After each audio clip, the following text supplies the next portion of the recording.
نعم، ستر الوجه واجب، يجب على المرأة أن تستر وجهها لأنه أعظم عورة في الجسم، والأنظار إنما تتجه إلى وجوه النساء، ولا تعرف المرأة الجميلة من الدميمة إلا بوجهها،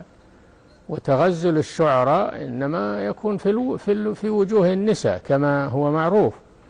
فالوجه فتنة عظيمة، فيجب على المسلمة أن تستر وجهها عن الرجال الذين ليسوا من محارمها، ولا تلتفت إلى تشويشات المشوشين الآن الذين يشككون في تغطية المرأة لوجهها، فإن دينها ألزم عليها، فلا تلتفت إلى هذه الترهات التي تشاع الآن.